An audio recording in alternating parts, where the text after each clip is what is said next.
with your batch. But anyways, I will still be in the laboratory. Sige. Anyways, the remaining topics in histology are easier compared to the previous topics. So let's continue our journey with the digestive system. So let me, para review you on what we have covered so far. I have mentioned the two groups of organs in the digestive tract. We have the accessory organs and then the alimentary tract. Can you recall the alimentary tract? Diba I told you, you can easily list down the organs that belong to this group because all you have to do is just memorize a continuous muscular tube that starts from the oral cavity, then continues with esophagus, stomach, intestine, then it ends with the anus sa baba. Do you know that we will start our midterms with the organs that belong to this group? Sige. Now, let's review the characteristics of these organs. They have this continuous hollow tube, which is basically the definition of alimentary tract. And then they have this lumen, where the food passes through. Everybody take a look at the cut section of the spinal cord, esophagus. Can you see there's really a space in the middle, and we call it what? Lumen. That is where the food is digested, and basically where the food passes through. Sige. Ngayon, the most important thing that I want you to take note about these organs is that they have these 4 layers. Sige. I will arrange the layers from the innermost to the outermost layer. Mucosa, take note of the words because you will repeatedly hear these terms as long as we're discussing the organs that belong to this group. Mucosa, submucosa, muscularis externa. I think, can you please take a look at this part of the slide? You have there 2 words, but what I want you to memorize is the muscularis externa word. And I will explain later why it's more important to memorize the words muscularis externa compared to tunica muscularis. Then the outermost layers can either be called serosa or adventitia. Sige, baliktaan din ang picture. You have here the innermost layer, mucosa. So if there's that layer that has an intimate contact with the food or directly in contact with the food, that's the mucosa. Supporting the mucosa is the submucosa. As you can see in the picture, it is found below the mucosa. That's why it's called what? Submucosa. Then you have here a thick layer called muscularis externa. There's a reason why you need to name it muscularis externa and not just simply muscularis layer. The outermost layer is called either what? Serosa or adventitia. Sige. Let's take a look at this picture. Kita na natin ba? The innermost layer, the one that comes in contact with the food is what? Mucosa. Everybody, what do you think is this red colored layer here? Muscle. Can you see there's a muscle layer within the mucosa independent of the muscularis externa? So that's why it's really important for you to say muscularis externa and not just simply say muscularis layer kasi there are 2 layers of muscles in the GI tract. Gets nyo ako? So you really have to mention muscularis externa to give us a idea you're referring to the outer muscle layer. Nag-gets na ako? Okay, sige. You have the mucosa, then supporting the submucosa is the submucosa. Can you see that the submucosa looks like that of a connective tissue? Kaya na collagen fibers. Can you see collagen fibers? Can you see blood vessel? Diba that's typical of a connective tissue? So therefore, submucosa is a connective tissue equivalent in the GIT. The muscle layer, we call it muscularis externa. And then I want everybody to focus on the blue arrow. And ang blue arrow The blue arrow is showing you 1 layers of the muscularis externa. Can you please orient yourselves with the direction? Can you see that this layer of muscle follows the contour of the GI tract organ? So it's actually called circular layer. And it's found in the innermost layer. So therefore, the first layer in muscularis externa is inner circular. Gets na? Can you see there's another layer of muscle that is arranged along with the direction of the GI tract organ? So that is the outer longitudinal layer. So there are 2 layers pala to the muscularis externa. Inner circular and outer longitudinal. Gets na? And then I want everybody to focus on the outermost layer. That is the serosa or adventitia. And then I will discuss this as early as now. Can you all please focus on the serosa? Can you see a single layer of flat cell? So if you will be asked in the moving exam, what's the lining epithelium in the outermost layer of the GI tract? The answer is simple, squamous. Okay, kadami ko na discuss in just one picture. Anyways, we'll discuss them one by one. Sige, innermost layer is mucosa. You have that muscle layer within the mucosa. Tama ba? Supporting the mucosa is the connective tissue layer we call the usa ganini submucosa. Tama ba? And then you have the inner circular and outer longitudinal muscles of the what? Muscularis externa. Tama ba? Okay, sige. So, everybody, focus on this picture. This is inner circular. So as you can see, if we're going to cut this organ this way, the inner circular should follow the contour. Tama ba? So therefore, between these two layers, this is one of the inner circular. Tama ba? So kung ito yung esophagus, if you cut it cross-sectionally, you'll see the inner circular as circular. The outer longitudinal, you won't see the length. Because I want you to imagine, they are running in this direction.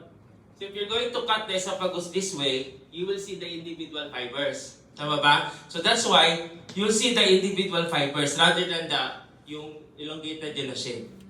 Gets? Okay. Sige. Let's have a closer look. This is most likely inner circular. I want everybody to imagine na muana maganda siya.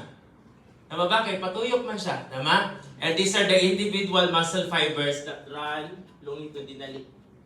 Gets? Okay. Sige. So, this is a tip that I want you to learn. Kaya nga no, preceptors in histology would prefer to use the scanner as as the objective during the moving exam. Gahapon walay scanner kaya nga no, most of the stations were prepared by Salaver. Most, except for station 1. Pansin nyo, tanang stations, low power or high power. Because I really wanted you to see the actual structure. Pero what if Salaver is absent? Salaver is on leave. Salaver is sick. Scanner. You will be presented with an organ viewed under scanner. So I want you to learn this tip. You always have to look for the muscularis externa. Kaya nga no, if you know where's the muscularis externa, you'll be guided. If you go inwards, that's submucosa. Tama ba? If you go outwards, that is what? Serosa or adventitia. Tama? Sige na, be. Can you please tell me, asa dire na layer ang muscularis externa? Sige ha, everybody. A, B, or C? C. Kabalo mo na inner circular na ni. Tama ba? And that is the outer longitudinal. So kabalo mo kung asa ang inner circular and outer longitudinal, going inwards, you have the submucosa. Tama ba? And can you see, this is the muscle layer within the mucosa. Kana, so therefore, the full thickness of the yellow arrow is the mucosa. Inga na ha? So dapat, pag mag-view mo under the microscope, you orient yourselves, asa sa ang muscles externa. Kikabalo na ko asang submucosa. Gets? Okay. Sige. Now, what I want you to learn from this particular slide, mucosa has sub-layers. Oh my God. So, dili lang di ay ka ng mucosa sa mucosa. Kaya ang mucosa halon has 3 sub-layers. You have the lining epithelium, which is the closest to the food. Tama ba? And then the lining epithelium will be supported by a connective tissue. Muana na po mo, Dok, nag-mention ka ganiya, ang submucosa connective tissue. Naapa di ay another connective tissue? Yes, it's called lamina propria. So, the smaller version, the younger version of the submucosa is actually the lamina propria. So, pareha silang connective tissue. Sige, what I want everybody to take note, since submucosa is the bigger one, which among the two do you think should be dense, irregular? Submucosa, which should be loose, areolar connective tissue. Lamina propria. Sige, what do we know about connective tissue? They're supposed to contain nerves. Tama ba? They're supposed to contain what? Blood vessel. So if you will be asked in the exam, which connective tissue in the GIT contains larger blood vessel, larger nerves? You go for submucosa. Tama ba? Which among them contains minute capillaries? Lamina propria, ana. So meaning, submucosa, lamina propria, basically the same, but anything involves in anything that is found in the lamina propria is smaller than the what? Than that of the what? Submucosa. Okay na tayo, yung problema? Sige, everybody, focus din ha. Epithelium, lamina propria, loose connective tissue, tama ba? And you have here a muscle layer that is called muscularis mucosa. Muscularis externa sa gawas, muscularis mucosa sa sulod. Nagets na? Okay. Sige. Everyone, 3 layers again. Epithelium, Lamina propria, and then what? Muscularis mucosa. Okay, sige. So, let's go back to this picture. Kabalaman mo na, kanina ang muscularis externa, tama? Tama ba? So, sa mucosa ni, so saan na ni dire? Mucosa. Let's identify the three smaller layers. Epithelium, tama ba? So, this is most likely lamina propria, and this is muscularis mucosa. Gets na? Okay. And take note, okay, this will give you 1 point in the EBAS. Regardless of what organ, muscularis mucosa will always contain smooth muscle. Gets na ha? Smooth muscle dyan na siya. Bisag asa pa na organ, bisag naa pa na siya sa proximal esophagus, it will always be smooth muscle. Saan yung gina-point ako dire? Blood vessel. Can you see that the blood vessel is so large that, di ba?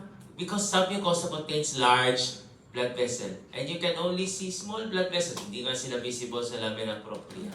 Anyways, let's continue.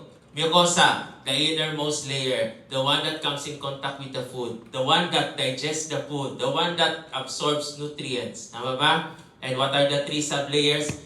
Lining, epithelium. So to, lamina propria, and then what? Muscularis mucosa. Mucosa or mucosate, okay na siya. Sige, everyone. Let's talk about the first sublayer of mucosa, the epithelium. I want everybody to understand, esophagus only allows the transit of food. It doesn't participate in digestion. So if you are an organ that only allows the food to pass through you without performing any digestive function, you must not contain columnar cells. Tama ba? You should only contain group of cells that will protect you from friction.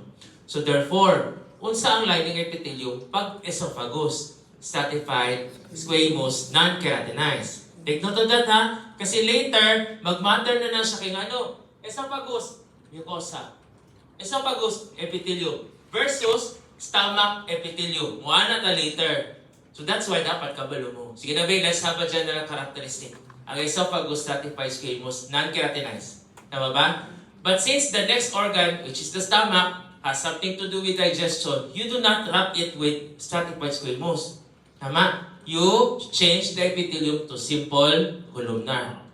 Sige. Esophagus, stratified squamous, non-keratinized. But the moment the food will lodge into the stomach, simple columnar. And simple columnar runs from the stomach up to the proximal part of the anus. So the proximal portion of the anus, ang distal there, the distal part of the anus is continuous with the butt cheek, and butt cheek is skin. So therefore, the distal anus should be lined by what? Stratified squamous. So pasabot ay sa kahaba ng long muscular tube, ang tumoy, stratified squamous. Tama ba? Ang tunga, masaman. Simple columnar. Gets na? Wala problema? Okay, sige na ba? Which epithelium is actually for protection? You can say stratified squamous, sama? Friction. Pwede rin naman yung simple columnar, but what specialized in secretion and absorption? Simple columnar. Tama? Okay, sige. Let's go with lamina propria. Part of mucosa, yes or no? Loose or dense? Loose. Pwede nyo isulat sa exam, loose connective or areolar connective tissue. Okay ra siya. Ngayon, sabi ko, kala ko nakakarinig lang, nag-hallucinate ako ba? Nandiyan na yung istorya, Lord. Lord, thank you, Lord. Sa to? Okay lang din, loose areolar. Sige. As a typical connective tissue, what do you expect to find? Blood vessels. Sama ba? Yes or no? Yes. Lymphatic vessel.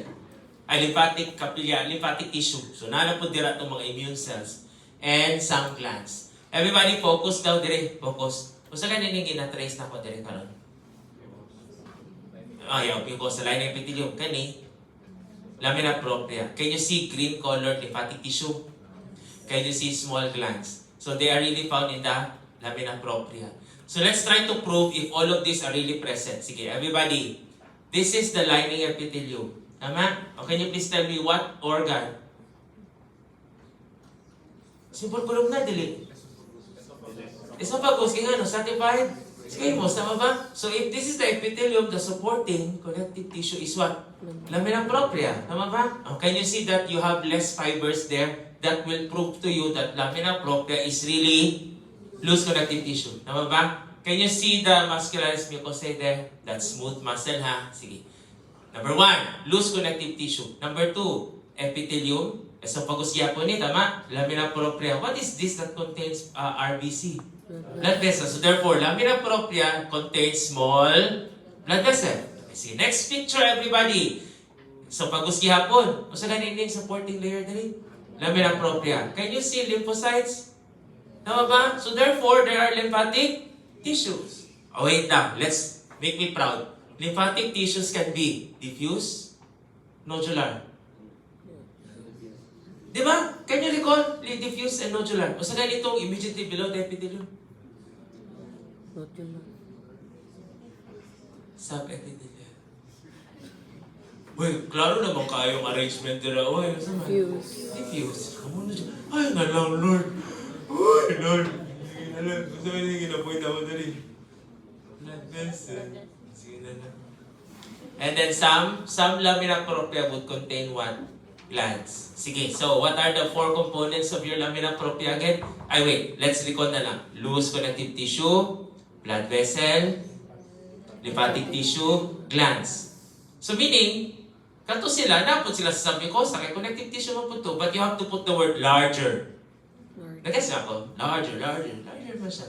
Sige, tell me, what is this layer? Epithelium, yellow, yung mucosa. Itong yellow, lamina propria. Very good. Okay, sige. Let's continue, everyone. Muscularis mucosae. Thin layer of smooth muscle. Smooth muscle, dyan na ha. Kaya nga no, I can ask tricky questions magod. Basta, I'll teach you later.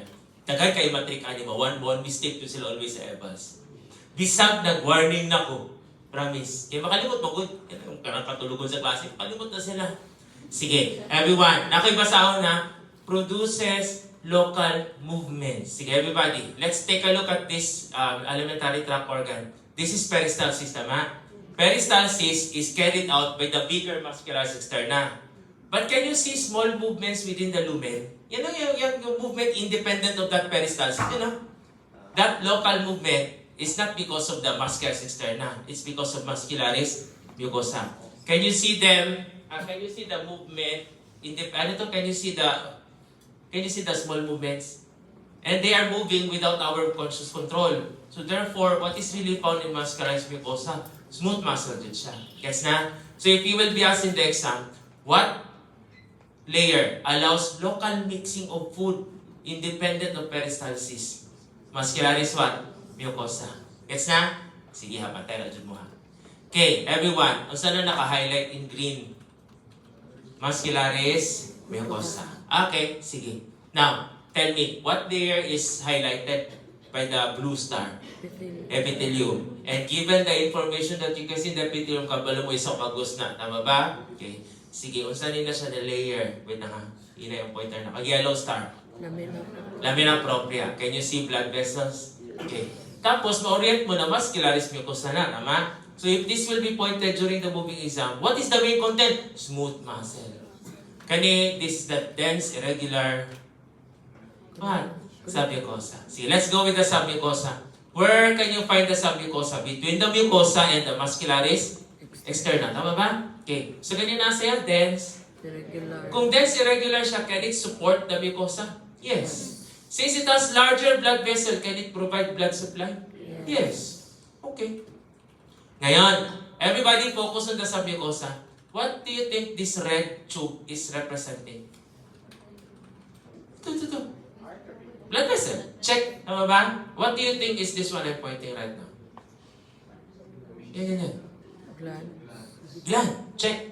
Sige na, okay. So what can you find in the submucosa? Blood vessel, gland, lymphatic vessel. But there is one thing there that you do not see in the lamina propria. It's colored yellow. So naay lamang si submucosa. Naa siya ay group of nerves. And we call this group of nerves as plexuses. And since they are found in the submucosa, we will call them submucosal plexus. But I prefer to use the term Meissner's plexus for you to be confused between it and Meissner's corpuscle. Nanigawas kahapon. Sa number 1, ang budget mo tanan naglisod. Pero lang gyapon ko na wala kailaw si Rus de Melos. Sino to si Rus de Melos? Sugod pa sa glandular epithelium.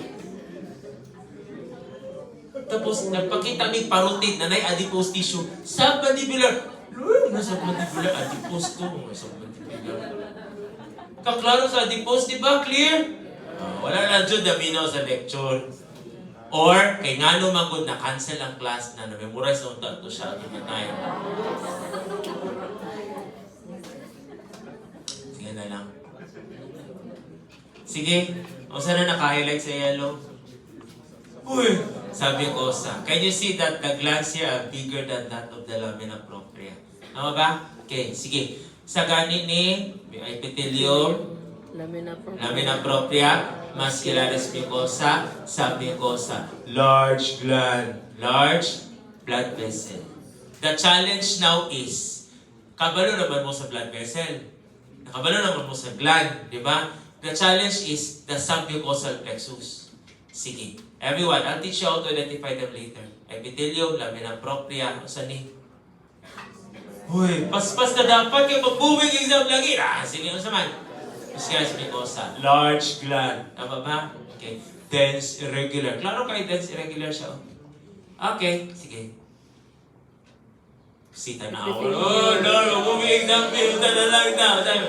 Epithelium. Lamina Lamina propria, muscularis mucosa. Tapos large glands found in what? Submucosa. Ano lang? Ganyan lang talaga mag-aaral sa topic ko. Can you see group of circular neurons? Yan siya. So these are part of the submucosal plexus. Though ngano circular sila, neurons in peripheral nervous system have what shape? Circular.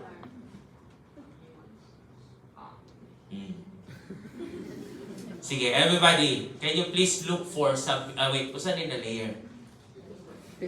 Epithelium, kani? Lamina propria. Grabe ka, pink po daning screen, no? Nadiri ang thin layer ng muscularis mucosa. Can you please appreciate that in the picture? Sa TV screen. Nadira ka ng light pink na layer na marang border niya. Kani focus diri. Na light pink dira. So that's the muscularis mucosa. So kaning dense irregular diri, unsa na? Sa mucosa. Can you see circular neurons?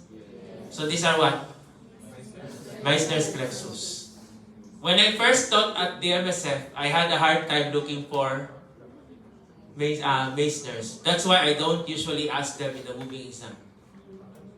Pero katong nanay I learn, na ma-zoom na ang image I learn, kakita na ko. So therefore, what am I trying to tell you guys? Pwede siya magawa sa moving. Kaya naamaw duty ay siya. Sige na, saan ni? Epithelium. Kani? Lamina propria. Kani mo border din. Yan ang muscularis mucosa. So meaning kung ano yung muscularis mucosa, o saan na ni? Submucosa. Can you see dense irregular din siya? Yes or no? Blood vessel. Okay, this is from Eiler na. Eiler ni siya. Kakita man mo, di ba sa transition? Wow! Ay, di ba wala ka na? Okay, muscularis externa.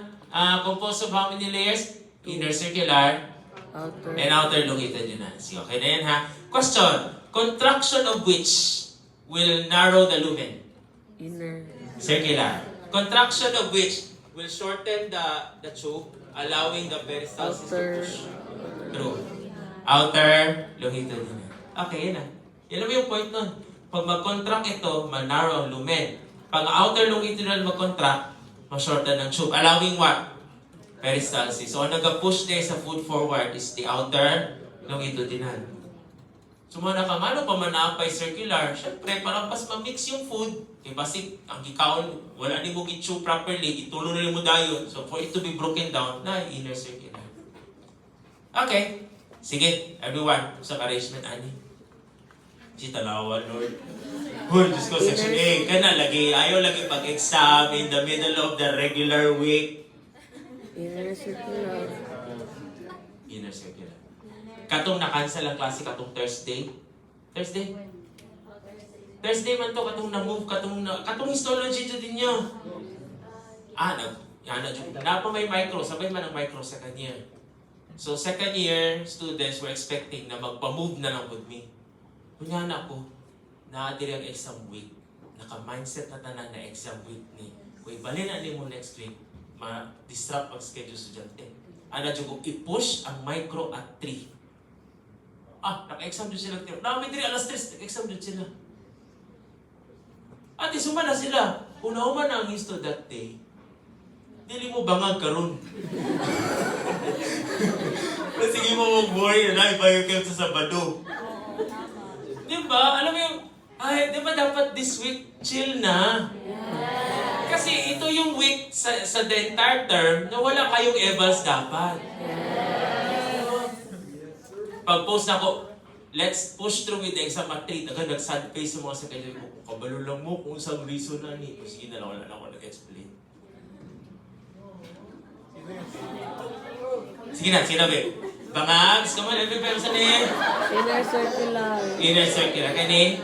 Outer longitudinal. Can you please focus on the area between the two muscles? Can you see group of circular neurons?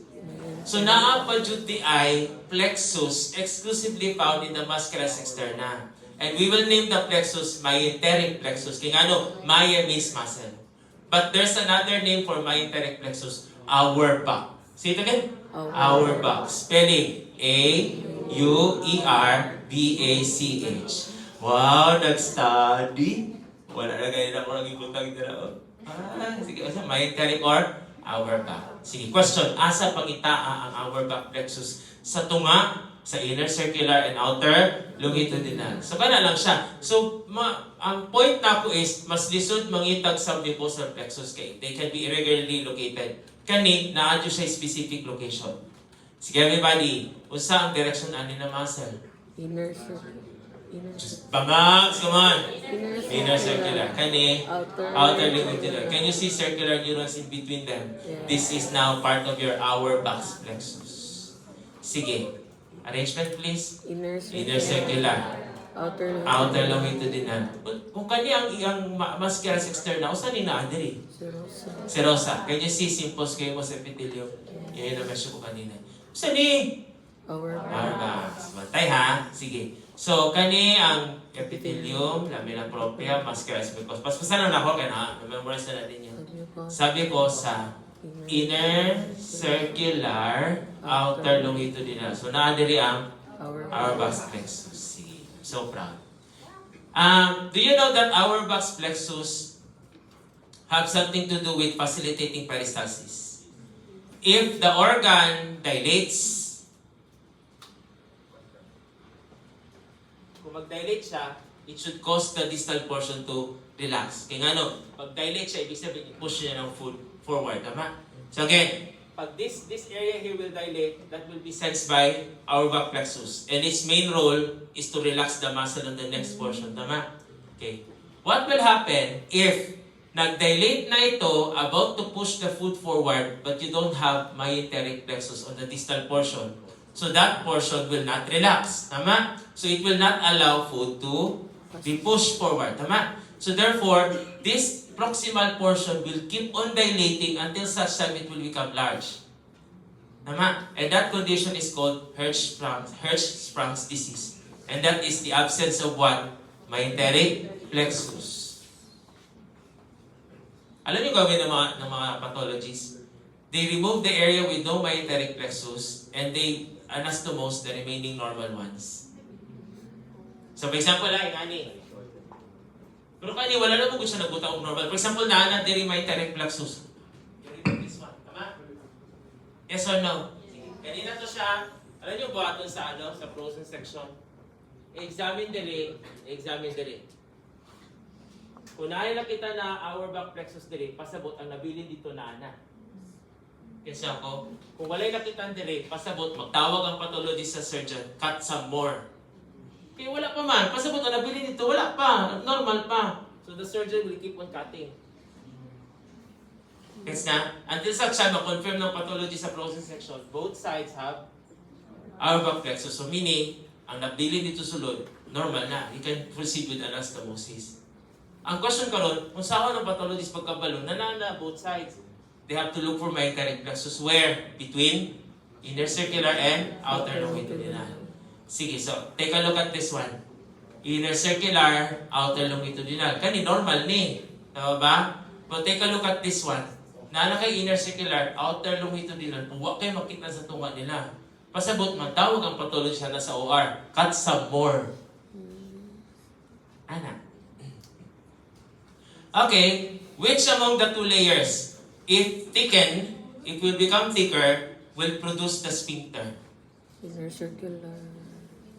Kisa man, nasa duha, kanang kung pabagaon mo siya kay maka-form siya sphincter. Inner circular. The inner circular. So therefore, in areas where there are sphincters, the inner circular layer will thicken. Gets na? Sige, everybody. So that's the esophagus, stratified squamous, di baba ng food. Can you see a thickened layer of muscle here? That's the sphincter. Wait. Orient ka mo ha. Kanina, we look at the esophagus at this direction. Tama? So, inner circular, Out. outer longitudinal. But we have to look for it at a longitudinal cut section. So therefore, longitudinal muscles will run in this direction. Tama? Tama ba? The inner circular should run in this direction. Tama? Sige. Sani? Outer longitudinal, inner circular. Tama? And you have here the sphincter. Tama? Can you please take a look at the area where the sphincter is located? What thickens there? The inner circular. Gets? Okay. Sige. So I'll give you a sample picture. This is lined by stratified squamous. So therefore, that is what part of the GIT? Esophagus. Can you see there's a transition from stratified squamous to simple columnar? So therefore, this is the stomach. So this is the junction between esophagus and stomach. Tama? And this is the best picture I can find in the internet. Kanina lang dyan, bakit na ako? Stratified squamous na. Nag-simple columnar na din. Be imaginative. O saan eh? Inner circular. Awake ka. Tanong sa kuha ka. Ana.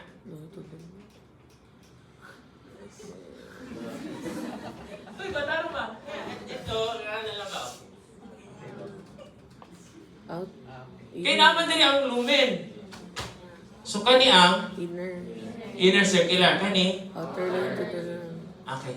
Gets na? This is the border between Esophagus and esophagus and stomach. Can you see the inner circular, circular? Di ba baga siya dira? Oh, because that is where you can find the sphincter. But the outer longitudinal remains the same. Tama? Okay, sige. So let's now go with the outer covering. What is the outer covering? Serosa. And what did I tell you to memorize? Simple squamous. But we have two conflicting terms, serosa and adventitia. Tama ba? So ang question now is, when to use the term serosa, when to use the term adventitia. If, take note of this ha, if the organ is within the abdominal cavity, suspended, naglutong siya dito, serosa. If it is found outside the abdominal cavity, it's called adventitia. Question, which organ ba? Which organ do you think is tightly adherent to a wall or to another organ? Ang naay adventitia. Take a look at the picture. Can you see it is somehow fixed to something? It's either another organ or a wall. Can it suspended? Tama? Okay. Everybody, when to use the term serosa adventitia? If the organ is outside the abdominal cavity, use the term adventitia. Pag nasa sulod, serosa. Okay, ginabi.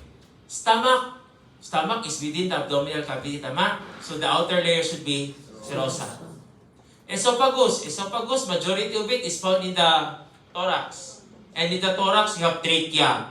Tama ba? You have other organs there. So therefore, the covering should be what? Adventitia. Balik na diri ha.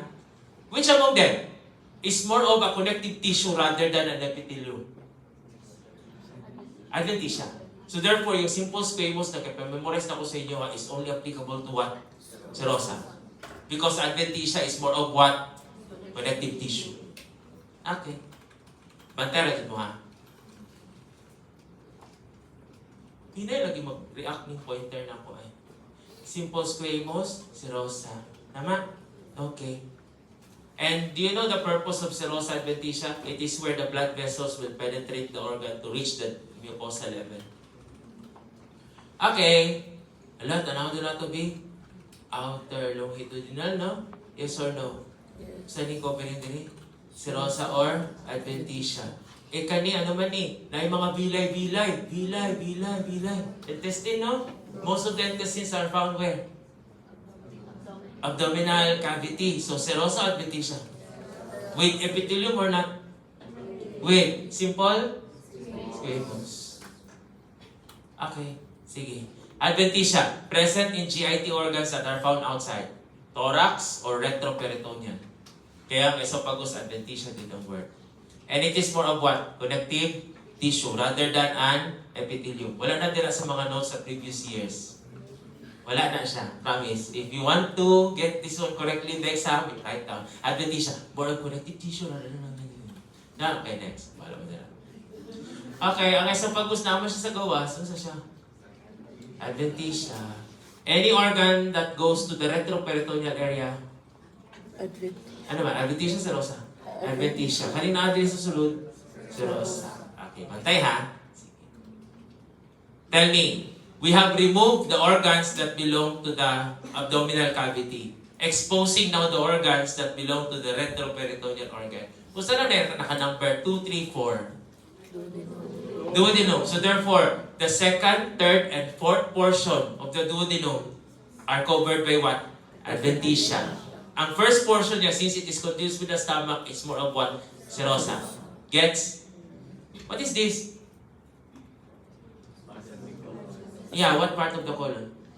Ascending. Kani? Descending. And since they are found retroperitoneally, adventitia din sila. But can you see in the picture, the transverse colon actually went inside the abdominal cavity. So it's more of what? Serosa. Serosa. Ayaw, memorize that one ha. Hala, sige. Let's expose the organs on the retroperitoneal portion. Second, third, fourth portion ni duodenum. Tama ba? Yes or no? Ascending colon. Descending colon. And majority of the esophagus. Tama? Yes. So check na ta. Okay. Everybody. Saan eh? Descending. So somewhere here is the rectum. Tama? Yes. But can you see a part of the rectum is missing? Because 2/3 of the upper rectum is found in the abdominal cavity. So the lower 1/3 is found outside. So therefore, lower 1/3 rectum, adventitia. Anus, adventitia. So let's add to our list. Lower 1/3 rectum and anus. Wala po na sa notes na naamo from the previous batches. Sige, sulat tayo para makapasa. Kaya pasig ko gawas. Kaya kabalabay mo na gina-update na akong questions na ko na. Ay, naday diri! Updated lang ini. Dapat mag-change pa dyan kung slide dyan. Kasi previous batch pa dyan. Kaya na mag-insert ako dali mga other stuff. Sige na lang. Wala ko mabuhat. Sige. So, we will now talk about esophagus. Do not worry, our topic will only include esophagus and stomach. The more difficult to understand is the stomach. Esophagus, 25 cm. But do you know that the last 2 cm has pierced through the diaphragm to be continuous with the stomach, tama? So what am I trying to tell you? Ang first 23 cm niya, adventitia yun. Tama ba? Well, the last 1 to 2 cm is most likely what? Serosa. And since the esophagus is a long muscular tube, anatomists have decided to divide it into 3 portions. Proximal, middle, and then what? Distal. Okay, so yan na. Now, discuss na ako na yan. Okay. First 23, adventitia. Last 2 cm, serosa. If you will be given a slide where you can see the totality of the esophagus, you will realize that the lumen is folded. Ngano, ginatuyo ni Lord na ang mucosa folded.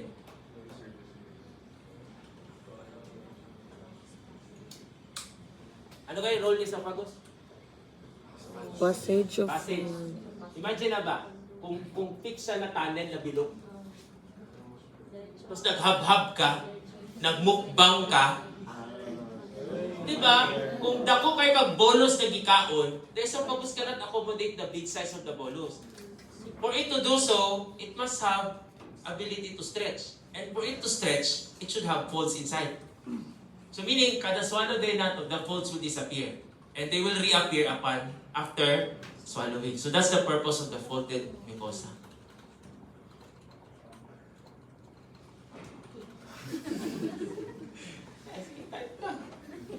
wala kang teka. Asa na makabanda? Okay. Tama ko yung estudyante sa San Pedro, ano po siya? Totoo. Kasi naka-younger brother. Wala to. Wala. Baka tanongin ko pangalan, baka letter I ang name doon. Ay! Anong inspiration dito behind the age na name? Yung my father's, ako ang bunso no, so ang aking papa is like Henry. Then, ang mga siblings ko is Henry Peter, Henry Lade, Henry John, akong bunso. H. Yes. Talaga ba? Ayaw na nila mag-isip ng another Henry na i-compare. Sige. Baka ko sa'yo, Henry the Typer. You know?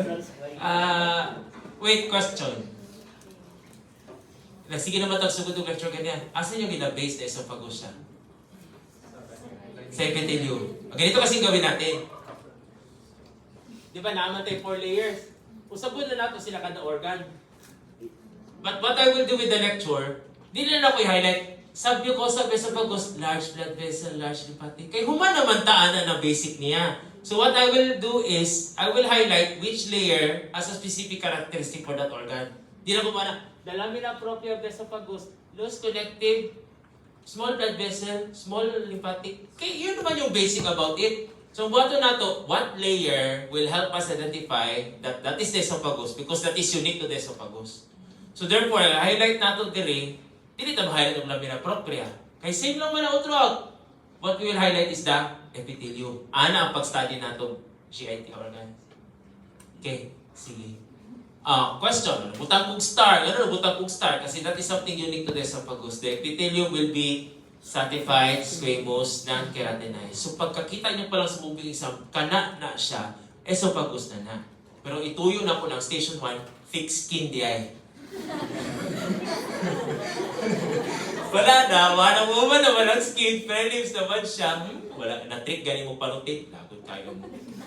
Kagay kayo mo mag-check mo, blood, siya naminaw na panutit. Sige, tissue. Awa. Okay. I will not highlight the lamina propria because same lagi siya all throughout. So you have to memorize na lang na loose connective siya, may blood vessel, may lymphatics, may small gland siya. Yun na. And do you think I need to highlight muscularis mucosa? It's just basically smooth muscle all throughout. So there's nothing to highlight about it na. Gets na? Submucosa. Na po ba yung mag-change? Wala. Ano ganyan submucosa? Dense irregular, large blood vessel, large lymphatics, tama? And then you have the submucosal plexus or nerves. Yun na, wala naman na. Sige, so among the 3 layers, kanyang unique sa esophagus kay stratified squamous. We're almost done. Kakita mo ng Z. Zoom. Sige. So kani, this is from Eiler. Sige daw, sani. So, kabalo mo esophagus din siya. Tama? Pero wait, nandiyo siya plot twist. Do you know that kani ang muscularis mucosa putol-putol? So, kung saan na mo pagkabaludok na kani tayo mucosa sa mucosa ni, na muscle dire. Immediately beside the muscle is what? Sa mucosa. Kaya nga, di ba sabi ko sa inyo, you always have to use the muscus externa as your, ano ito, parang guide. Ano tawag dyan sa nanay po? Reference. Yeah, yun yung better term. Sila sa closer look, stratified squamous, no? Then you have the lamina propria. Yan ang smooth muscle ng muscularis mucosa niya. Promise. Kaya ito, lamina propria has small blood vessels. Di ba? Pangit ang sample natin. Small blood vessel. Kanang smooth muscle yan, ang muscularis mucosa niya. And this is the same slide you will borrow later. Ayan ang muscularis mucosa niya. Sabi diri. Sabi ko sa large glands. Looking at the characteristic of the gland, light stain, dark stain. Light stain. What do they produce? Mucus. Why do you think they need to produce mucus? Lubrication. Okay. Sige. Kani, siya, no, nawala man ang Z. Basta ni, muscularis mucosa. So, kani, dense irregular naman ni. Sabi ko sa large glands. Tama? Kani, stratified squamous. How the mo sa pagos? Baka ito pa gadget mo ani sa exam. Nag-focus ko diri while I was studying the esophagus. Focus ko dira.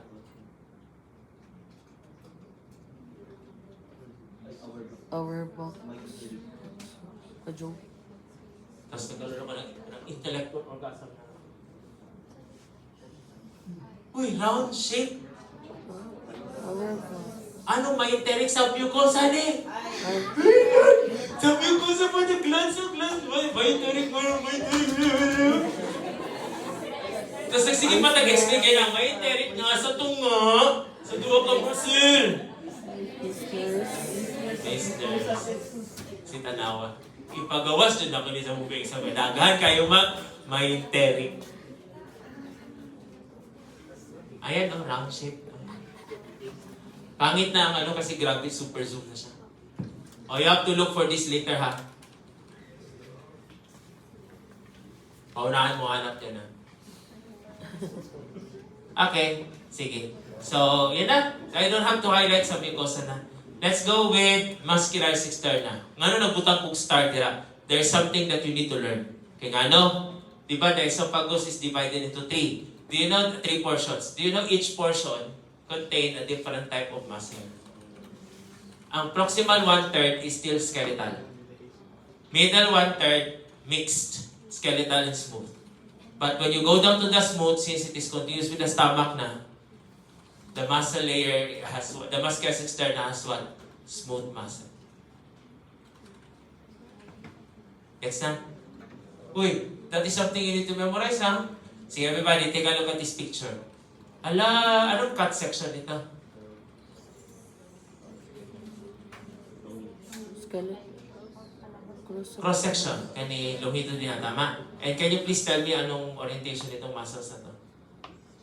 Circular. Kani longitudinal. Striated. Multinucleated. Skeletal. Multiple peripheral nuclei. Skeletal. So most likely, where do you think this one was taken from? Proximal 1/3. Sige, very good. Gwapo din na picture ha. Pasabot, dili na, I learned. Kani, gwapo po na picture. Ito saan eh? Straighted na skeletal, tama? Can you see fusiform shape muscle? Smooth. So therefore, there's a combination of the two. So asa na ni? Middle 1/3. Do you know? I showed this same slide to one of my exams with IMD students. Ang question ako dito, what's the lining epithelium? And one IMD, yung grade conscious na IMD, approached me after the exam. Sabi niya, Doc, you're so unfair. You asked us for the epithelium, but you did not show the epithelium, you only showed the muscularis externa. Yan ako sa'yo, what is the only organ that has a mixture of skeletal and smooth? Middle 1/3 esophagus. So since you know the esophagus, you should have known its epithelium. Ala. So meaning, what am I trying to tell you? Daghan kayo pwedeng i-plot twist sa question sa Evans. Patay taani. Oh, kani, you solve this situation daw, babe. You are given a cross-section of a GIT organ. How will you know if it is the esophagus? Focus where? What layer? Sige na ba? If you want to know that that is the esophagus, you check what layer? Mucosa. Epithelium. Tama ba? Kaya kung columnar siya, hindi na siya esophagus. Doc, why not muscularis externa, Doc? Kaya kung na-striated, kay esophagus magyapon. What if lower 1/3 yun? It's smooth. Tama? It will not help you differentiate it from the stomach. Tama? So therefore, the best answer to that question is what? Lining epithelium. But if the follow-up question is, how will you know which portion of the esophagus was sampled? You go down to where? Sa mucosa? Muscularis externa. You check the type of muscle present there. Yun. Nakasabot na mo, ganyan mag-aral. I learned. You have to memorize how the esophagus looks like under scanner, ha? But this is the tip I can give you. Dapat ma-master yung itsura sa muscles dirapan na. Let's have a closer look. Multiple peripheral nuclei. Skeletal. So therefore, this whole thing is esophagus, but to be specific, that is what? proximal 1/3 esophagus. Ang problema ko nito, if I'm not the one who will set this one up for the moving exam, scanner na siya. So dapat kamo ang mata ninyo ang mag-objective. Ano ba? Skeletal, multiple peripheral nuclei. Ano? Okay. Ayan na siya ha. This one is another esophagus. And why am I so sure? Guys, certified squamous man siya. If you look at this layer, you will see that the muscles are not straightened. Mas bago na tanawan sa TV. Pangit yung repeat kaayo. Mahal matunta ni. Abot ka lang press pa ni. Pero kabilang kumahal ni. Tuwa mo pag TV. Yan yung gawin niyo mamaya ha. Pag mag-view kayo ng slides, i-appreciate nyo talaga yung muscle. You have to memorize the esophagus under scanner dyan siya. Kusa ni? Si Tanawa. Hoy, mga bangabo dyan eh. Lamin appropriate. Gusto ko ni. Kaya dire? Sabi ko sa. Okay, sige, question. What is the type of muscle present in the muscularis mucosa of the proximal 1/3 of the esophagus? O, diba? Dami na trick. Muscularis mucosa of the proximal 1/3 of the esophagus. Sa ganyan, usap-usap na ko ganyan pa, tanan sila, pag muscularis mucosa nila. So, o ka na ang question na always mo gawa sa EBAS na dagang babalik kay ano, matrick sila sa proximal 1/3. Magawas na ako na sa EBAS, ha? Promise.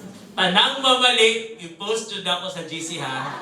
The following individuals. Pantera dyan po. Sige, everyone. Saan din ang organ? Esophagus. Esophagus. I took this using my phone. Ipilog siya. Nga naman, asan yung ibase? Sa epithelium. Saan din na layer?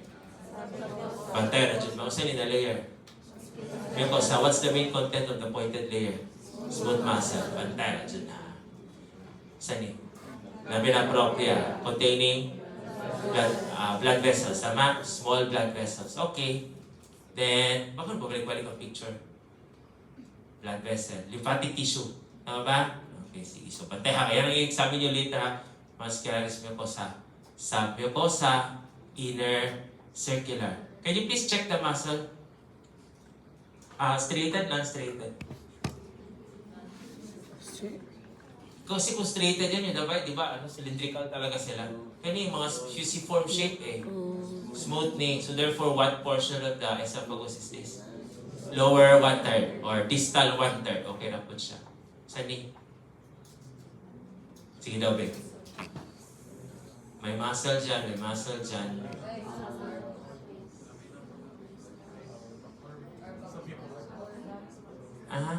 Dili ako siya gikuha, Dili siya gigan, Gano'n mag-hour back ba? Hindi mo hour back bilog-bilog. Di ba?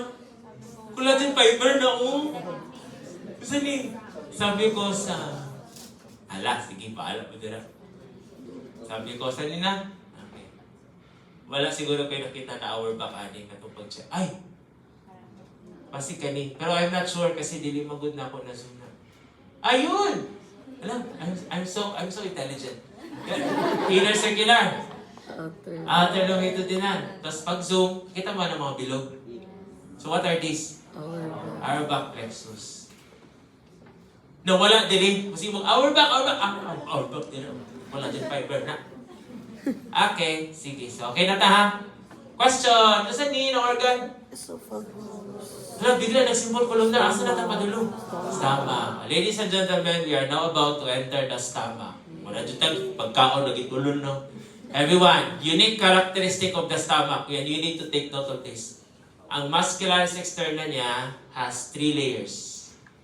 Diba? Inner circular, outer longitudinal lang. Sa yaha, ito sa inner oblique, middle circular, and outer longitudinal. Good news. Do you want good news? They are difficult to identify under the microscope. Pasabot? Di mo gawas na. Will not come out in the exam, but may come out in the lecture EBAS. How many muscles are there? 3 layers. How many layers? Not muscles. How many layers? Hello? Pwede na masulod. Ay, kasi.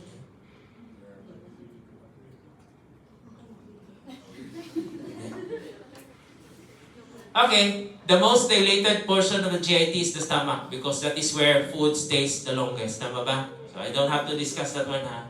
According to Dr. Peligro, there are 4 regions in the stomach. The one nearest to the esophagus is cardia. Nearest to the duodenum is what? Pylorus. This expansion here is called fundus, and the largest part is the body. Question. Where should you produce acid? Cardia? Wala na kayo sa pagus the next day. Tama? Okay. Pylorus, wala na kayo duodenum the next day. So therefore, cardia and pylorus should be more of protective rather than acid producing. Tama? So tell me, where are you supposed to find mucus producing cells? Cardia and pylorus. Where are you supposed to find the main producer of acid, the parietal cell? Fundus and body. If you go upstairs, there are 4 regions. But since you're enrolled in histology, you only have to memorize 3 regions. Dr. Peligro, 4. Dr. Vergara, 3. Kaya nga no, under the microscope, the fundus and the body look the same. So we consider them as what? 1 region. Gets na? Sige. Dr. Peligro, 4. Dr. Vergara, 3. Bantay ha? Okay, everyone. What is the lining epithelium expected that you can find in the stomach? Uy! Simple columnar. Okay, wait. I have something I want you to learn kasi this will matter as we go along with the lecture. Kung saan na layer? Kamu ba? Bangag! Super bangag! Epithelium, tama ba? Satisfies kayo mo. So, asan eh? Esophagus. Tapos bigla nagsimbol columnar. Tama. Wait, ito yung parati ko always pinapamemorize sa estudyante ko. Epithelium is always above lamina propria, tama? If the epithelium is always above the lamina propria, they do not interact, but I am always above you, I'm more superior than you. Esophagus yun. But can you see in the stomach, the epithelium will invaginate deep down to the lamina propria. Murag, I am interested in you. I want to interact with you. I want to become part of your world. That's why, if you can see in this picture, tanawa ha, everybody, I am always superior than you. Dili kay, can I know you more?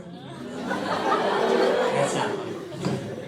So, what if my question in the exam is, in which organ the lining epithelium invaginates deep down to the lamina propria? Stomach. And can you see in the picture, as the epithelium invaginates into the lamina propria, it actually will form a gland. See na ba? Nanawa, I am always above you, I am always superior than you. Kani, I want to become part of your world. Tama? Can you see that as the epithelium invaginates downwards, it forms a simple branch tubular gland.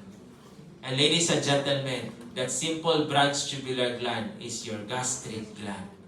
So, if you will be asked in the exam, how do we form gastric glands? Lining epithelium or simple columnar epithelium invaginating deep down into the lamina propria.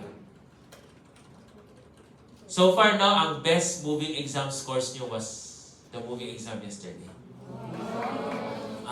Pero yan man usually ang trend. Pag second sem prelims, nagani kay realizations after first sem. Hello, pag gamay sa graduate na ako. Muana mo dyan mo pag prelim, second sem, akin lang lang, bawi ko. Pero dili mo ko na masustain pag midterms. Pag midterms ha, pag vermugs, swimsuit, pag mag-exam, kaya mo dive man. Pero usually, histology, mo dive man, lang. Slide. Pero dili nakaahon. That's the trend. I always notice that. Ang sana subject ang kanang lisod dun siya. Sa'yo, pinakalisod na subject ang sa first year. Anatomy dyan ay. Anatomy and fissions. Istoryahan ako sa itong palalong later. Doc, alalong, do not prolong. Joke lang. Very close me ni Doc Che. Yeah. And then I don't know what makes anatomy difficult. Ang moving dyan, no? Ang moving exam dyan, bisad ang histology, ang moving exam dyan. Sige na? I want to become part of your world, tama? Tapos can you see the picture, the invagination will form the simple branch tubular. Then yung gastric gland.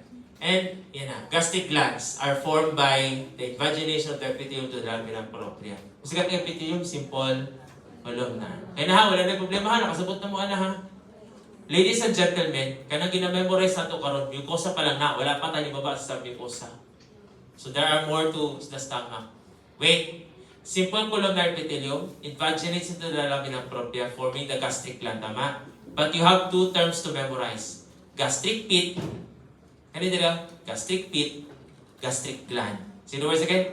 Pit, gland. Matay ha? Basta ng green? Pit, gland. But altogether, they are the gastric gland. So the parts of the gastric gland, the pit and the main gland. See? Pit, gland. Wala na ha? Balik-balik lang. Padaghan lang ako na para dagan mong salihan. Pit, gland. Matay ha? Gusto niyo na layer? Baka hindi mo tubag. Sure, hindi mo tubag sila talaga. Uy, nalalang yung kanlay mo lagay. Muscularis mucosa. Awa. And how many layers of muscles are there in the vas externa? 3. Inner oblique, medial circular, and outer longitudinal. Diba? Kana mga one word, kana, dira mo, how, yeah, pit, gland. Pero, basta di, mas guys, because na lang, kaya mo. Ako ba yung first evals nyo? How do wala? Marami. Glad. Wait, ingano nyo magandang itsura niya sa microscope. Can you recall yung ginamit ko sa glandular epithelium na Lado, connected ni, sure yung ka branch tubular ni. Tapos di ba I told you na you have to imagine Neo? Pag si Neo, naka-straight to siya tindog, if you're going to cut him, he will appear like this. Mention na naman isang glandular, wala? Ay, wala di ay. Pero di ba, Neo is capable of avoiding bullets. Kung mo-avoid siya ingana, di mo siya makata sa hole. Ang tuhod na niya makita ni mo. Nagets niyo ako? So, point ani, si Neo ni, ulo ni niya, tiil ni niya, basi ang tuhod niya ni fold. So meaning, you should imagine na lang na this is Neo, it's just that his knee has folded either backwards or forward. Mauna, di ba na siya nakapil dira. But you have to imagine that they are connected. Gets na? Uy ba? Yes. Sige, tanaw pa sa mga non-pit related. Sige, let's talk about the cells. Kani, di rin ang part, medyo serious sa taha. The cells on top are called surface mucus. Okay, ngano? They have the ability to produce mucus. Ngano, ibutangan sila ni Lord ng capability of producing mucus because the stomach has a harsh environment in its lumen. So therefore, they must be capable of protecting themselves from the acid. So therefore, they must produce what? Mucus. Check na yan ha, wala problema ha. Check the cells, tanawa. The cells on top appear lighter because they are supposed to produce what? Mucus. Aside from mucus, they are also capable of producing bicarbonate. Why? To neutralize the acid. And do you know that there is that certain prostaglandin that enhances the bicarbonate production? And that's prostaglandin E2. They are also capable of producing that. That's why before, ang prostaglandin E2 is used to treat ulcer. Dok, ngano mga prazol naman today? Omeprazole, pantoprazole. Ngano wala nila prostaglandin E2? Yeah, prostaglandin E2 can also cause uterine contraction. So if you give prostaglandin E2 to someone who has ulcer and pregnant at the same time, wala na yung ulcer, wala na po'y baby. And you know the popular name of that drug? Cytotec. Yan na yung popular na pang-abort na drug. Ano may produkto? May tip ka ba? Yan siya. Okay, sige. Okay na ta. Okay, ano gani ang cells nasa taas? Along the pit? Uy! Surface mucous cell. Let's go down a little, let's go to a level below the pit. That is called isthmus. Good news. Isthmus is difficult to identify. But the pit is easy. But I will not label the pit for your section. Kaya ano, how mo pit? Section B na lang. Do you know that the isthmus is known to contain stem cells? Why do you think God placed stem cells in the isthmus? Because the stomach has a harsh environment, cells could die. For them to be replaced, you must have isthmus area containing what? Stem cells. So, pit, isthmus. Let's now go to the main gland. Gets na? Gland na ta ha? Kung sa ganitong gland, na siya'y neck. Kani din na part, sudyo na ako maminaw mo. Na siya'y neck, na siya'y base. Usap tabi, pit, isthmus, gland. Gland is further divided into what? Neck and base. Sa to, pit. Somewhere here is isthmus, gland. So ganito na part ng gland? Neck, kani din, base. Okay. Now, that's the neck. Can you please name the two types of cells that we can find in the neck area? Nadira, kapal nila. Mucous neck and then what? Parietal. Why do you think God placed mucous neck cells there? Because they are beside parietal. And parietal produces what? Acid. Okay, sige. Bantay ha? Sige. Everybody, this is a favorite, ano ito, parang topic that I always ask questions from in the evals. Under electron microscope, not the usual microscope, the compound bright field microscope, parietal cells appear triangular. Ano siya ha? Murang silang asigner cells.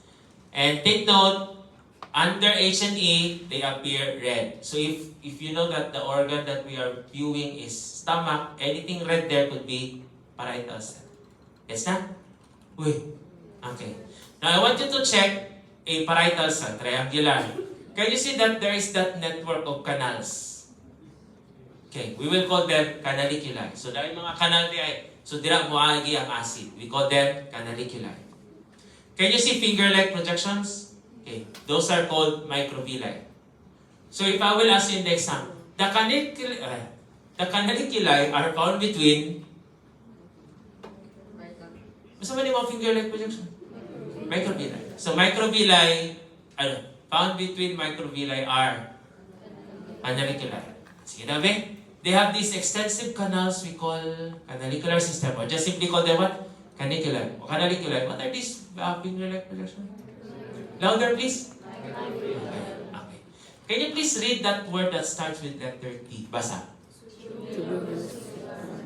Vesicular membrane. Sige, usap-usap na ba? Tubulobesicular membrane. Sige. Wait! Saan ang mga green na mga sausage shape? Golgi. Question. If the cell has a lot of mitochondria, meaning, Energy production. it has to produce ATP every now and then. Tama ba? And do you know that if a cell has a lot of mitochondria, it always appears acidophilic? So if I will ask you in the exam, why are parietal cells acidophilic? It's because they have abundant what? Mitochondria. Dahan-dahan ba yan ako? Batera dyan mo ha? Kaya comment ba yan ang update sa kuha? Fast-paced lecture. Ay, okay lang sa akin. Tinuod man po.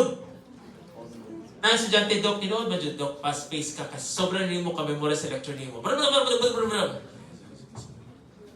Gibawi niyo mo na-comfort ko ato. So, sobrang rin mo ka-memorize.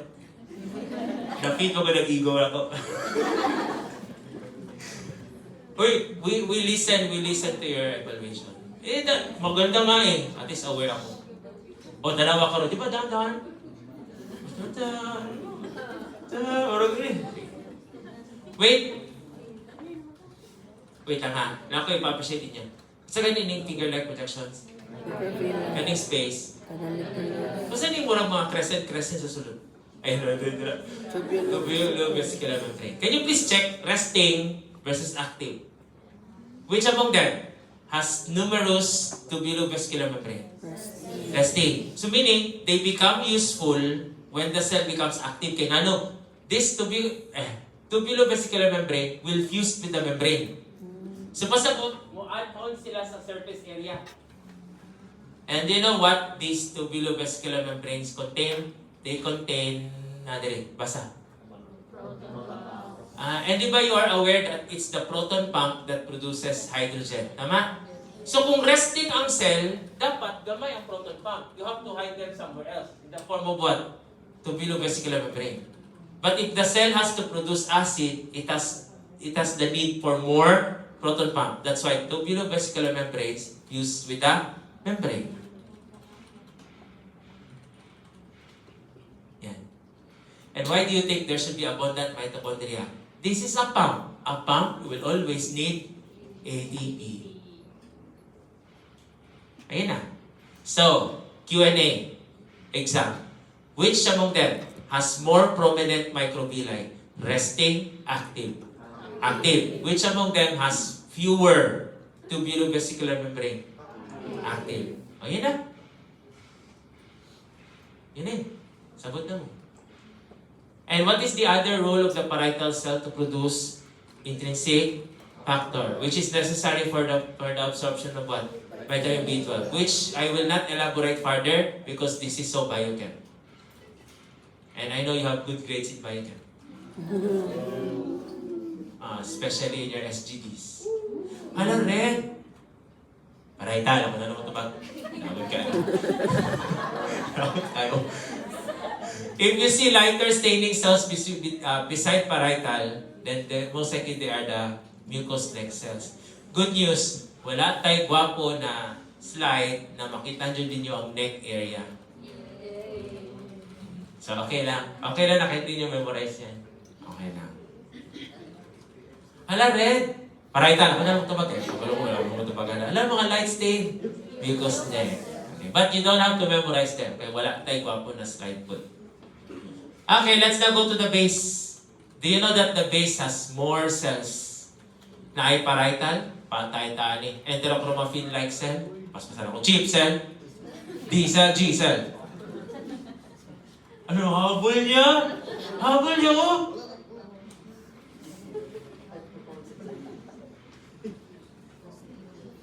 Galing? Sige. I want you to learn from this particular side. The thought of food, the smell or the sight of food can already make us produce acid. Wala pa ganay ko kikaon, walang nihaslom na lagi ang puto-puto na ko. What nerve? Vagus. So the vagus nerve can actually trigger the G cell to produce what? Gastrin. So vagus nerve releases acetylcholine. And acetylcholine activates what? G cell. G cell produces what?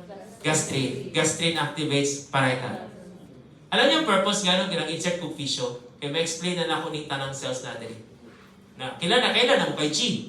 Kailan na mo kay parietal? Tama ba? Okay, next. Everybody, listen. If food is swallowed, food will most likely lodge where? A. Cardia. B. Pylorus. Kung mag-swallow ka food asa by virtue of gravity. Nasyak na yun, dito bago cardia. Nadiri, di ba nadiri ang food, ang donut, nadiri, wow, floating. Anong chan mo? Space? Nadiri ang food, no? What did you learn from anatomy? And physio. Pag nag-dilate ang antrum, ang pylorus, matrigger si G cell. Tama? And G cell will produce what? Gastrin, which is supposed to act on parietal. So nanay duwa ka stimuli ang G. Acetylcholine from vagus, distension ni antrum. And another one, pakibasa B. Pag naalay mo baba nila ng amino acid, matrigger po si G cell. And I will ask you later to link why amino acid should trigger G cell. Later. Okay, let's have a more complicated. Let's talk about holistico level. Who is your favorite physio teacher? Doc Biake? Doc Rakit? Doc Christine? Doc Christine Rakit, Doc Nobleza. Hindi ako na-under kay Doc Rakit eh. Ang naging teacher ko dito si Doc Biake. Si Doc Arende. Late ako nag-med ha. I'm not saying na tiguwang sila. Late, June ko nag-med. 26 na ako nag-med. 26 na ako nag-med. Kaya nag-work pa man ko. Alam mo yung disadvantage? Ang mga estudyante na ako sa San Pedro na nag-med diri, nahimo na ako classmate. Tapos ka na mga first year teacher, di ko ganahan. Ka na, bacon, blood. Kisay medtech diri, di ba? Ano mga mga Tapos, since most of my classmates na medtech, kay under sa kuha, katong college pa sila, mga laglagero kayo. Kisay medtech diri, Salaber! Ano? Imagine na, ibuok meeting sa Biochem pag blood, kaya ako pinapatindog kaya ako. Yan, Leo, Reyes, ano, no? Sakat pa. Ano na na story? Sige na. G will produce what? Gastrin. Gastrin is supposed to act on parietal. Tama ba? Okay. Next twist. Gastrin can also act on another cell. It's called enterochromaffin-like cell. So, tulo na kasi na memorize na to. G, parietal, enterochromaffin. These cells are found at the base, ha? What's the main product of enterochromaffin-like cell? Histamine, which can also act on parietal. Tama? Next, if there is already too much acid, there's something that should balance, and that is what? D cell. D cell will produce what? Somatostatin. So what are now the cells that you're supposed to memorize that are found at the base? G. Enterochromaffin. Parietal. And then the last one, D. Memorize nyo na. So pagbalik na to the ray, it's easy now for you to memorize the cells that are found at the base because we have mentioned them one by one. Except for the G. Okay. Memorize nyo. Question. Nasting ako ng B, nag-isip ko ginhawa. Expected nyo, di ba, pag mag-allergy, katol, lisog ginhawa, lipungon, sumana po, kapto sa puto-puto na po, Dok. Kaya nga, nasting ako ng B, nag-release ako ng ano? Histamine can act on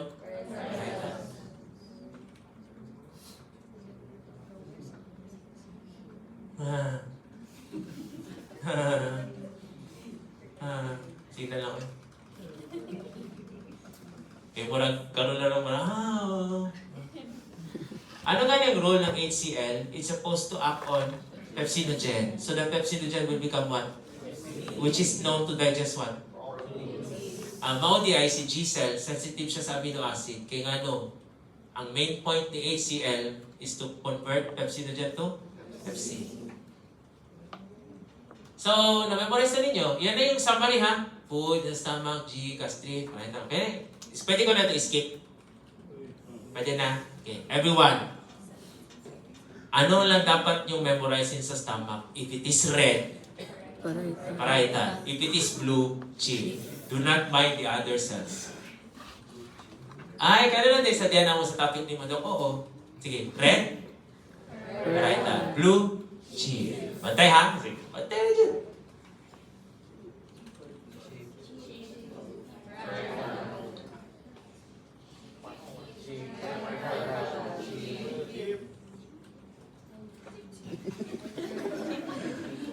Kasi ganito, tulo ka region sa histology ng stomach. Cardia, body, pylorus. Should we place chief and parietal in cardia? We'll be losing our ways of pag-usama. Should we place them in pylorus? No. So where are the majority of these cells? Body. Dahan-dahan lang, dahan-dahan. So kung makita mo, ala, red, ala, blue, parietal, chief, body yan. Nag-gets na mo? Dahan-dahan lang para at least makasama ka mo, makafollow mo. Next, di ba you're aware when you dissected the cadaver upstairs, you saw the lumen of the stomach and you saw folds. You called the folds rugae. Do you know, rugae are actually composed of mucosa and submucosa. Sige, para mag-make sense, everybody. Sana? Rugae. And rugae are folds. Tama? So, flat rugae, ruga na din, isa lang. Flat ruga, flat ruga, flat ruga. Tama ba? Yeah, everybody, follow after me. Flat ruga, flat ruga. Tama? Yes or no? Yes. Okay, sige. Saan ni? Ay, kani, pink na ginatrace na ko. Kaning pink na ginatrace na ko. Muscularis mucosa. Meaning, above it is mucosa. Tama? Below it is what? Submucosa. This is one ruga. Tama ba? Can you see in one ruga, you have mucosa and submucosa. So kada ingani day ng stomach mo, nakala, mucosa sa mucosa. Lahat. Mucosa sa mucosa. Ano? So therefore, rugae are made up of what? Mucosa and submucosa. Ayan na ha, matera dyan mo ha. Sige, everybody, nasa closer look mo dyan. Mucosa, submucosa. Okay. Ano na yung blue arrow din? One ruga? Yes or no? Yes. Sani? Submucosa. Kani? Mucosa. And can you see the mucosa? I want to become part of your world. Tama ba? Kaya diba, in the mucosa, you have the simple branch tubular gland. Tama? O yan na. Ganyan lang dapat ang histology. Gumanata. Halos. 3 layers. Which are difficult to identify. So we will not mind them. Yay. Okay, let's now go to the slides available in the lab. See, cardia, naa. Body, naa, patay. Pylorus, naapod. Question. Pati ang pit, nakalimutan na sila. Sige, Tinoy? Pit, lan. Pit, lan. Kisa tira, muna ka, pit, lan. I'm asking you about the length of the pit, naman. Kisa na, pit, lan. Taan. Pylorus. Ayun yung clue nyo ha. Pag ang pit's deep, pylorus. Kisa tira, the pit is almost of the same length as the gland. The body. So meaning, pinaka-shortest ang pit saan? Cardia. Sige, question. Cardia, pylorus, body, asa ta dapat makita red o blue? Sa body. So therefore, we should not see parietal and chief in these two. Tama? What should they contain? Mucus. So therefore, pag tanaw na to sa gland, puti, mucus, pasabot is either cardia or pylorus. So Doc, how will we know kung cardia or pylorus? Beep! Kung lalumang pit, nasa man? Pylorus. Ana lang. Sige, let's examine ha, everybody. Let's have few slides. Ala, pit, mucus, tama? Ala, short lang ang kayo eh. Ay, sige, let's have better pictures, pangit eh. Let's have better pictures man. Pit, gland. Tanawang gland. Dahil pula blue or mucus? Mucus. Look at the pit. Di ba dili kayo nga naka-deep? So, saan eh? Cardia. And naay siya itapat na isang pagusas. Anyways. Next, let's have another one. Pit, gland. Tapos, mucus na? Tapos, di ba dili kayo siya nga nakalalong? Tapos, saan di kalalong ang kalalong? Yan yan. Tanawa ha. Wait lang. Kaya ni pylorus. Pero nga pa dyan siya kalalong mo. Baka parang mahulog. So kung deep kayo siya, it's what? Pylorus. Sometimes they can be as deep as this one. Tapos tanawa ang gland. Di ba? Puti. Tama? Sige, balik na din. Yan eh. Clue na dyan. Ay, sa focus no? Ba? Let's examine this one na ba? Pit, mucus man eh. Cardia. Anong pinaka-main clue nyo dali? Esophagus. Okay. Sige. Kaya lalong dyan pit, gland. Pylorus. Okay. Sige. Dahan-dahan ta. Para makasabot mo. Pit. Pylorus. Tayo dyan mo ha. Dahan-dahan lang tayo. Pylorus. Okay. Ano gani? Kay mucus na wala yung chip or parietal.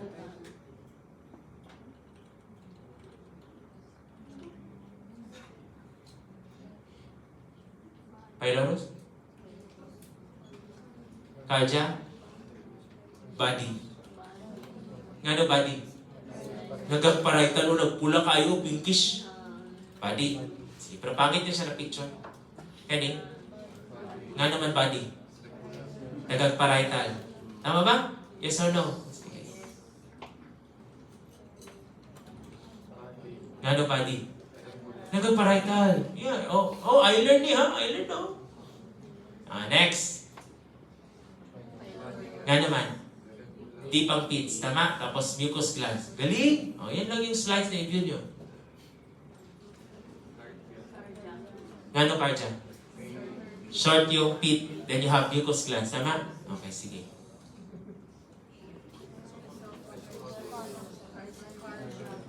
Cardia. Kaya nga tapad sa pagos. Sige. Alam nyo, yan lang ilagay namin sa station. This is the junction between esophagus and stomach. Yun lang. Tapos dagan pa mamali. Pit! Lang. Cardia. Yan ang cardia. Pangit no, hindi kayo mucus na, pero I'm sure na wala yung parietal eh. Cardia. Okay. Sige. Cardia men, yung pit niya. Dahan-dahan lang. Ito, cardia padulong na ng body, kaya na may makita na parietal. Let's check this one. Kusa ni?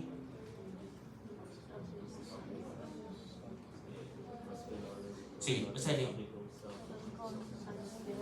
Mas gas, may kosa kusa ni? Sabi ko sa, nag-fold sila oh. Ruga. Ikaw mo ba kalimut ko sa ruga?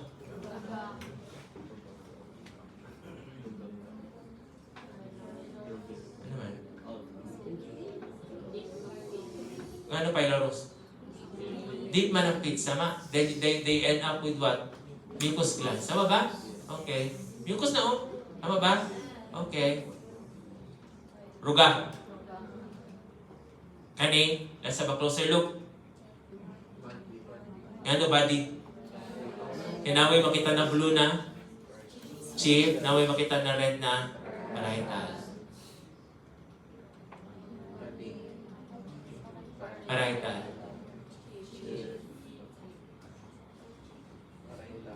Wala pa kayo mong i-point ko. Okay. Ano may word na crap? Ako man kumuha niyan. Sa cellphone ko, screenshot ko lang. Kasi gizoom ko.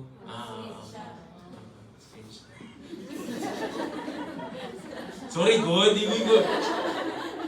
Kilala niyo si RVB, nag-action ng bone marrow. Si Helia Magod, di ba kanya always sa mga estudyante? Ano siya? Makabalodjud mo sa edad ni sa lover. Pamunta na siya kung sa'yo ipasabot sa FYP. Ano yung FYP? Or your page. Hindi ko man alam. Tapos narinig ko man yun. I-open ko yung window niya sa kabila. Sabi ko, inaligap na po kundi mo. Sige, katawa mo estudyante. Sabi niya, kabalod ka ng FYP. Kumata ka alam. So wala na. Katawa mo estudyante. Balik na bidara. Sa faculty. Di, tigawa mo sa lover. At saka mo sa FYP. Arvin, we, katong i-check, katong Bulmaro, nabigta ka dyan lang yan! Ano siya, syempre, gusto niya pamukha ng may bata siya. Ano siya, kabulo ka ng FYP. Sabi ni Doc, ano sa mabe? Ano siya, for your pleasure.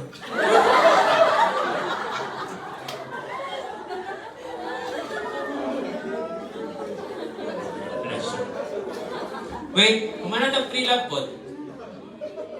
So, view the slides, and then,